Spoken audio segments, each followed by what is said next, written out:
tarde, queridos ouvintes. Eleanor aqui mais uma vez, com mais um crime. E dessa vez, algo que ocorreu em um pequeno vilarejo perto da... Rota 13. No festival do Grande Pampicaboo. Um festival conhecido por Pokémon jovens se vestindo de coisas assustadoras. E saem por aí pedindo doces ou apenas assustando e pregando peças em outros. Mas o festival desse ano estava para se tornar algo assustador para uma família de Gogoas que vivia por aí. Era 8 da noite. Eles já estavam quase que sem doces. E o pequeno esquido ainda não tinha retornado para casa. Goriel estava começando a ficar preocupada, enquanto Gogor estava tentando acalmar a sua esposa. Quando mais uma vez a porta bate, e eles se deparam com um jovem Pumpkin.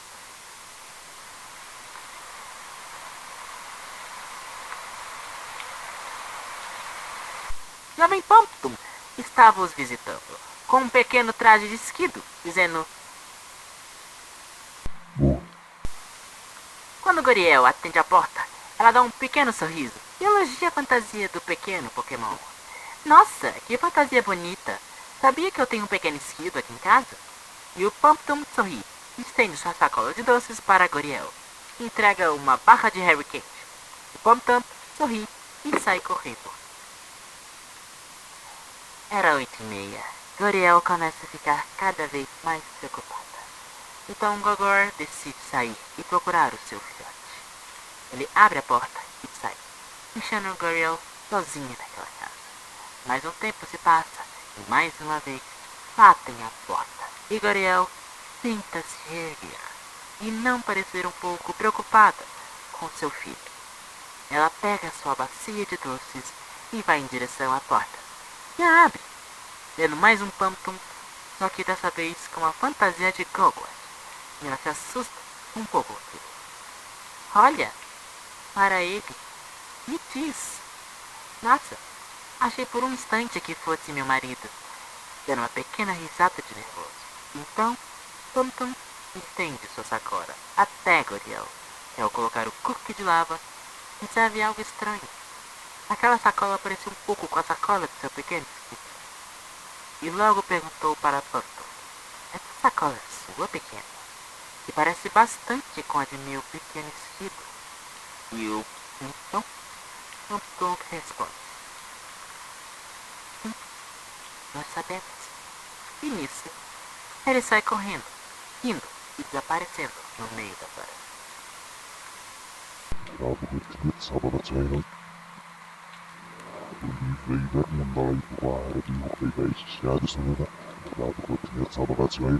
A velocidade que ele estava correndo era algo que ela nunca tinha visto em um Pumpkin antes. Saindo sem responder, direto, ela deixou apavorada. Sim. Pensando no pior de seu pequeno esquido, agora já eram 10 horas. Nem seu marido, nem seu filhote haviam retornado. E isso nunca havia acontecido antes.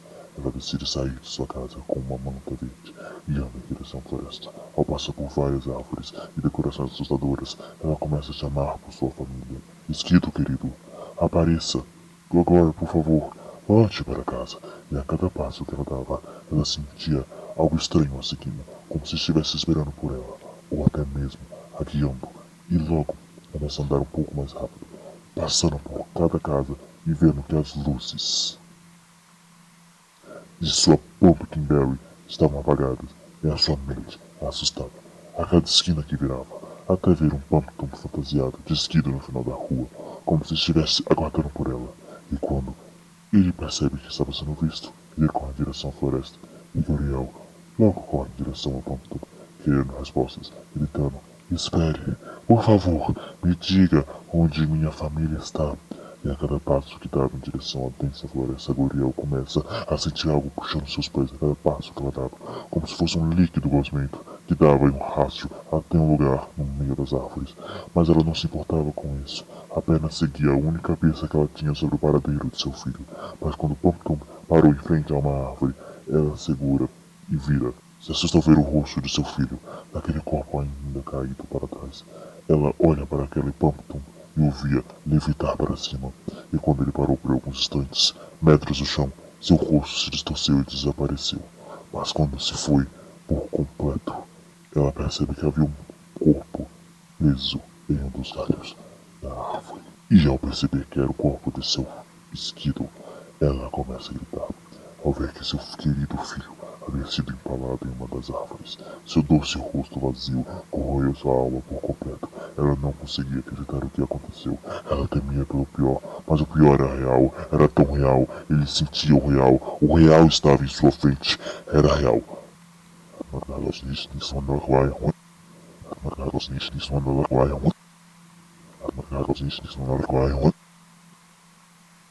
A dor em seu peito a perfurava, mas logo escutava algo estranho vindo de uma das montas.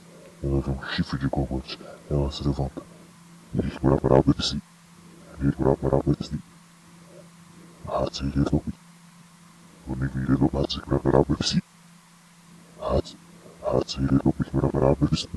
E se prepara para o que poderia estar vindo. Mas logo percebe que seu marido estava vindo. Coriel, eu não consegui salvá-lo.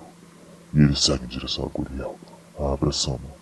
Mas ela o empurra e corre para a floresta dentro, tentando encontrar alguma saída disso tudo, tentando saber o que fazer a partir daquele momento, tentando encontrar uma solução para aquele momento sombrio, até que outro Plankton aparece, dessa vez com uma roupa de cogote, e corre rindo em direção à posta Guriel.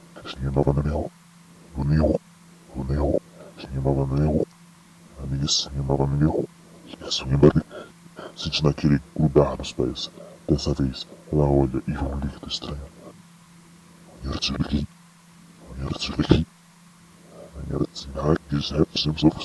Como se fosse um líquido estranho.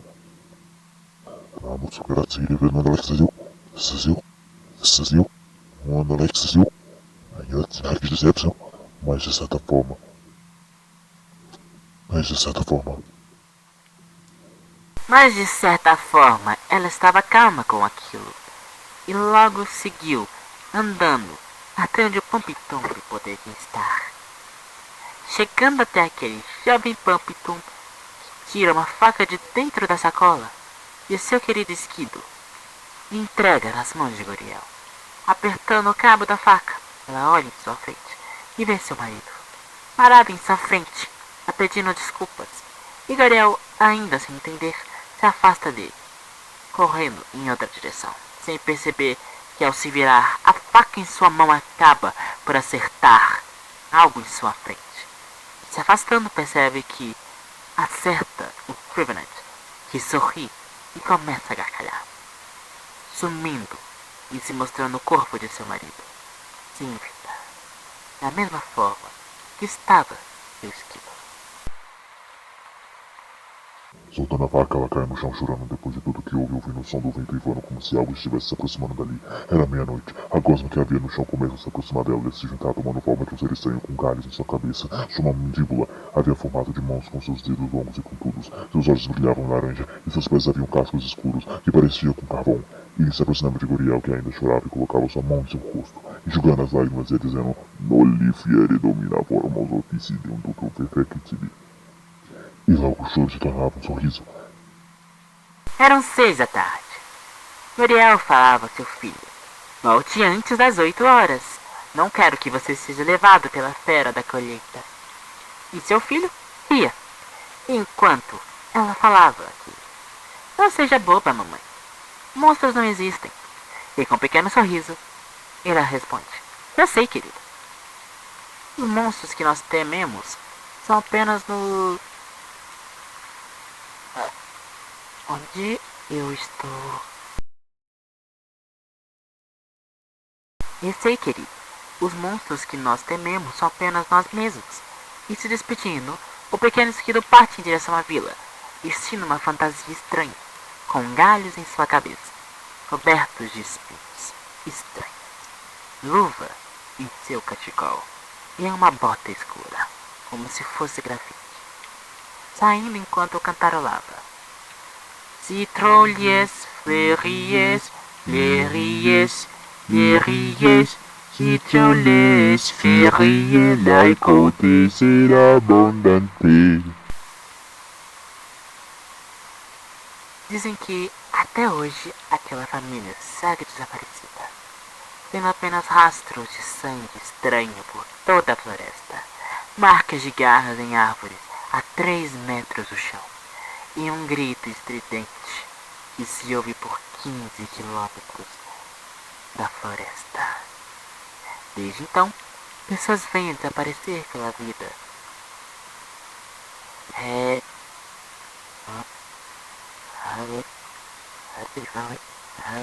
Pessoas vêm a desaparecer pela vila e o preço imobiliário vem a diminuir naquela área.